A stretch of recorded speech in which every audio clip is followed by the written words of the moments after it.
Hello and welcome to TidyX episode 142. TidyX is a screencast where we go through and explain how our code works. My name's Ellis Hughes. And my name's Patrick Ward. Welcome to TidyX. As always, like and subscribe on the YouTube channel. Drop your comments, your questions down below. And if you feel like the work we've been doing has some way positively impacted your work and you'd like to give back to us and donate to the show, we do have a Patreon page. We're super appreciative of that. That being said, we're going to jump into today's episode, TidyX 142. We're talking about storing data from a loop. We've done loops many times. For loops are Bread and butter. they're sort of like a necessary evil. You Evil. don't I don't love know. you don't love to write them, and you don't want to write them if you don't have to. But I find myself using them all the time. A lot of times in simulations and things like that, which we've done before. We've had questions about for loops. Today, we're going to talk a little bit about using a for loop for cross-validation. We've talked about cross-validation before in some of the machine learning episodes that we've done. Basically, we've got a data set. It's too small for us to feel good about splitting it into a training and testing set because then we lose valuable information. So we're going to use k-fold cross-validation. And so k-fold cross-validation basically says, hey, I've got this data set and I wanted to split it into k number of groups, equally numbered groups. So let's say k is 5. I want to take my data set and split it into 5 groups. And then I want to build a model on 4 of those groups and predict it on the 5th one. And then I want to build a model on the 4 other groups and predict it on another one. And I'm going to do that until I build a model on all of the groups. And I've predicted on all of the holdout groups within that.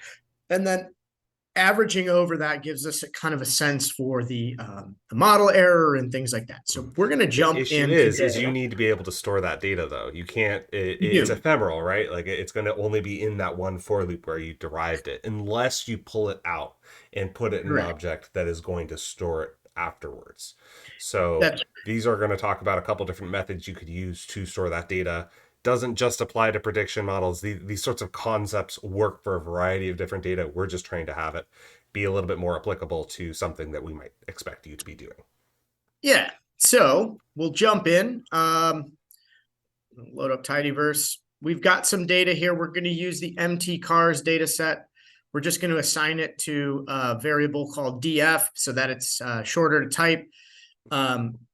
Just as a side note, I should probably stop doing this, but I always do it as I always assign data to df. Df is an actual function, which within base R. So if I ever wanted to Or use that stats. function, now I can't. Yeah, there you go. Within Yeah. stats, that's what it is. It's Yeah. the distribution of the F distribution. So Yes. generally Yeah. So don't do like that. P distribution and normal distribution, and like R norm, RT, you have D norm, DT, D plus, and then you have DF. And now I've written over that function. So Oops.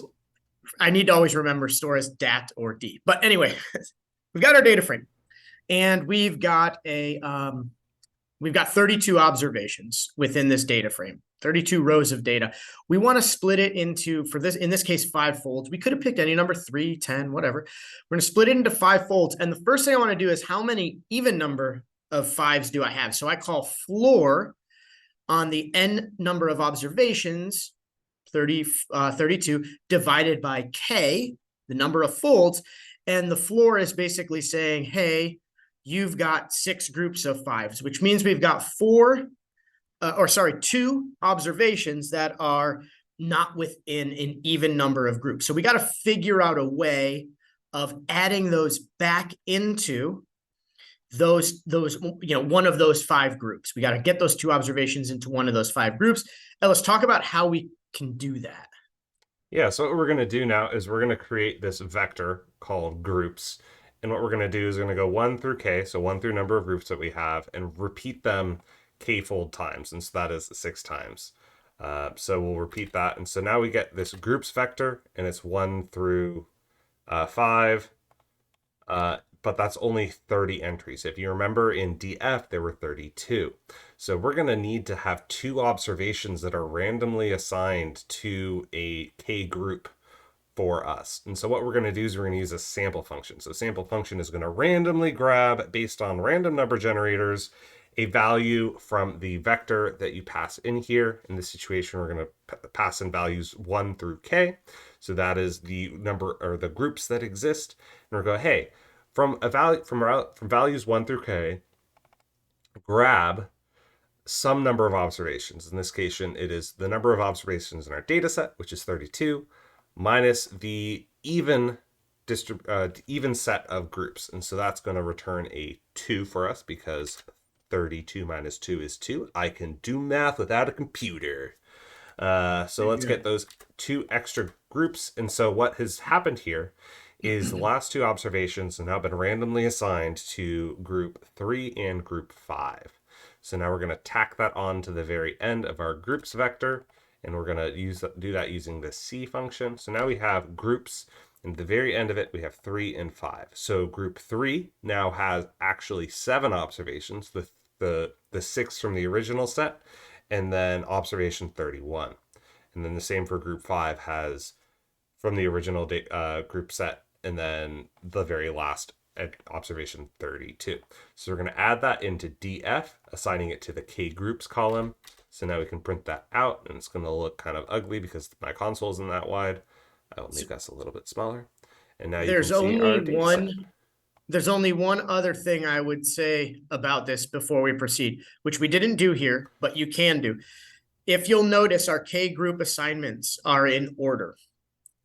If your data is stored where you are building a model on a chunk of 5 in that order and predicting, or a chunk of 4 and then predicting on the bottom 5, that might lead to some data leakage issues depending on how you store your data. So one of the things you can do is in that groups vector, we can randomly draw. Basically, you create a random sample without replacement for the size of the length of that groups, and it'll reshuffle the deck. So if Ellis was to run this, and if we run this, you'll see that this is rand groups is going to be totally reshuffled. And this is the way that you would get around that, because now you've totally reshuffled the deck, and then you add that into K groups, and that's going to take away any sort of ordering that may be present based on how you store the data. Like if it's maybe like a seasonality thing or stored in line or something like that. So just something to keep in mind. That's an extra piece of information. Yep, we'll leave that in there so you can see it in the code. But let's get to our first set of storing our data from a k-fold validation here. So the way that I tend to do things for when I'm storing data from a for loop is using a list. So what I do is, so we're going to do group ID is unique k group. So this is just going to give us, here's the number of groups that exist. We did this so it's like it can change for however many groups that do exist. And then we're going to pre-allocate or pre-create this object called preds. And preds is going to be a list, and it has no contents in there. But the cool thing about a list is it can grow easily, and it's a list, so it can store contents within an entry of the list, and it can be anything you want. So what we're going to do here is we're going to do this for loop for I in group ID. So every group ID 1, 2, 3, 4, we're going to do create dat, and that's going to be every k group that is not the group of interest, or the group of interest for this for loop. And then we're going to do holdout, and that is going to be the group that we actually care about. And so in this case, this is going to be the first loop. It'll be groups 2 through 5 that are stored in dat, and then groups 1 is going to be stored in holdout. We'll do our simple model, whatever model that you want to apply normally, and create your fit data set here. Here we're fitting MPG to cylinders plus displacement plus HP. And we're using the DAT group, which is the full set minus that one holdout group. And then we're going to call predict on that fit value using that holdout set. So we get the values that's predicting on the values it didn't see when it was generating the model. And we're going to assign it using double braces into preds. And that's now going to create a new entry in preds. In this case, it is just going to be 1, but it could be a character value describing prediction 1 or whatever you want it to be. And once we run all of this and we look at preds, you're going to see there's 5 entries now, one for every group that was held out and then predicted on, stored in this list. And it's a really convenient way to be doing that. And it also will work for any sort of objects you have. So that is the other beautiful thing about using a list, is you don't have to make sure that it's always the same object coming out of your prediction or always the same length or any of these things. You just drop it in and it's happy. So we're going to look at how this model performed. So because it's a list, we have to use the unlist function to convert it from into a vector here. There's a variety of other ways we could have done it too, but unlist works. We're gonna use the row names df because the order isn't necessarily the same in preds as what was in df, even though we didn't split out the groups. We had those 2 last groups, the observations 31 and 32, that weren't in the correct order then. So we're going to use row names df just to ensure that the order of these predicted values matches df. We're going to set y to be df mpg. So then we can, let's draw this over here because it doesn't like printing when it's too small, and then add an AB line. So the AB line is saying the y-intercept is 0, the slope is 1, color is red, line weight is 3. So we can actually kind of get a visual comparison about if they were exactly the same or how far off they were going towards either direction. Hmm. And that's a kind of quick and dirty way that you can store your predictions out of your prediction model. But that's not the only way to do it. Yeah. We have a few other ways. Lists are really good. I tend to store lots of things in lists. Another way would be storing them as a vector. So we'll stick with a for loop again. We're going to pre-allocate this vector that is just totally empty. So it's a C with nothing in it. And that's just basically a storage hub for us. As this for loop runs, it's going to deposit the outcomes in there. Everything else within this for loop is going to be the same, with the exception of line 71, where we're taking that preds, that empty vector, and we're saying, hey, preds, hang on to this information. And so we're concatenating preds so that with every time we're kind of spinning through here, we're appending the lists or the vector so that it gets longer and longer.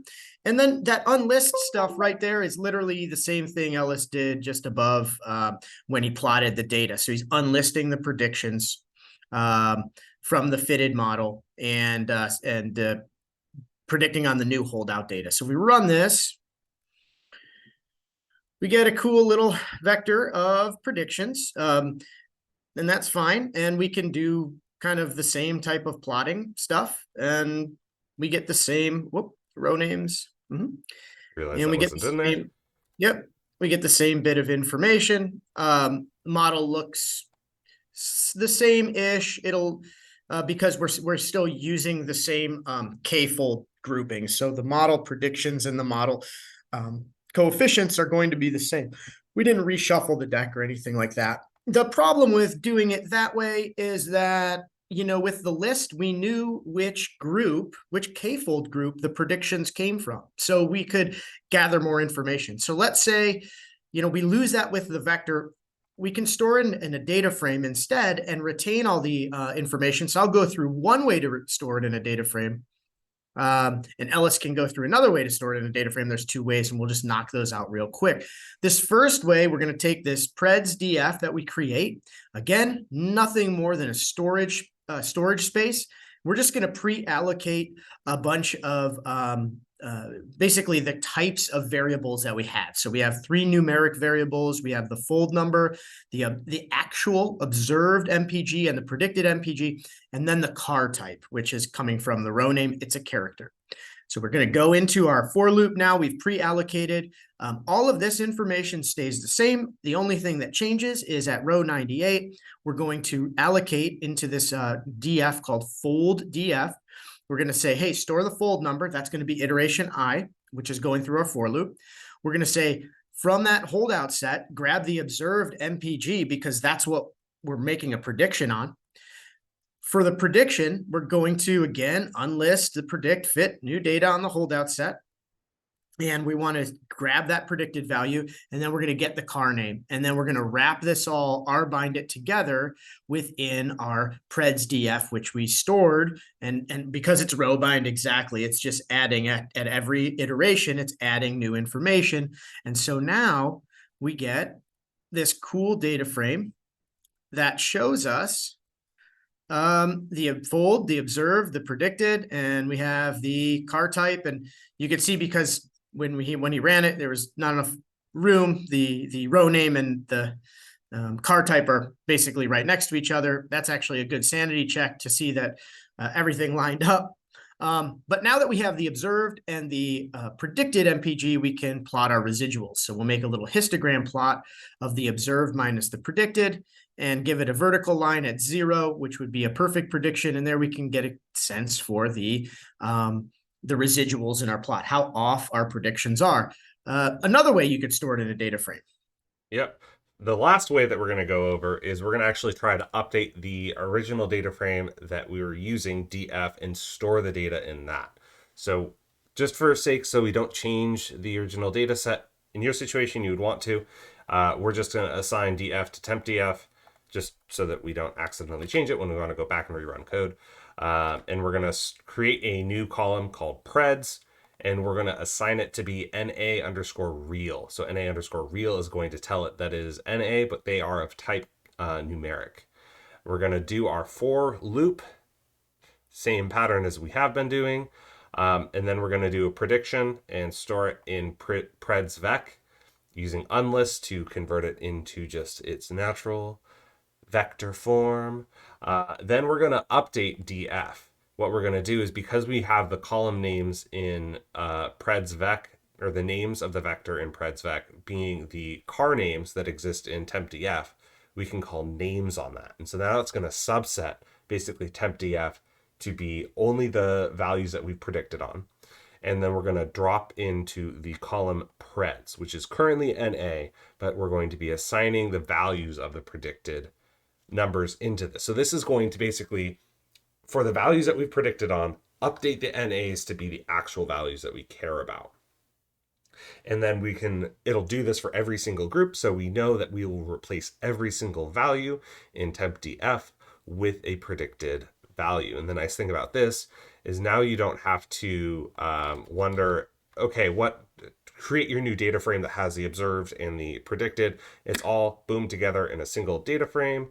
We can print tempdf, and we can see here we've got this new preds column along with our standard empty cars, bear, living there. So then we can draw that down. Do the same sort of histogram that we just looked at, again, because there is no difference in the actual data that we're using or the k-fold. They do look the same. But that is another way. And I mean, you could also do the same sort of idea for storing. I guess you do have group already in tempdf, so we don't need to add It's that already in. in there. Yeah. So I guess the only new information that we care about is the preds there. Yeah.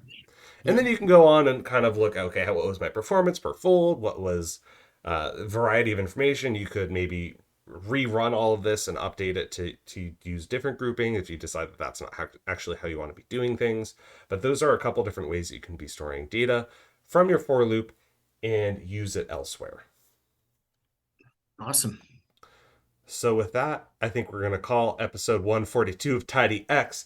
Thank you all for joining. As always, my name's Ellis Hughes, and you can find me on a variety of social media sites at Ellis_Hughes.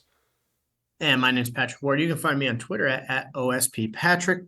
At tidy_explained is where we both are on Twitter. tidy.explained@gmail.com is where you could email us. But the most common way to get in touch with us is to like and subscribe on the YouTube channel. Drop the comments, questions down below. We've been getting lots of great comments and questions from people, and it's really helping us kind of plan out future episodes. So if you want to be part of a future episode, drop some comments, questions down below.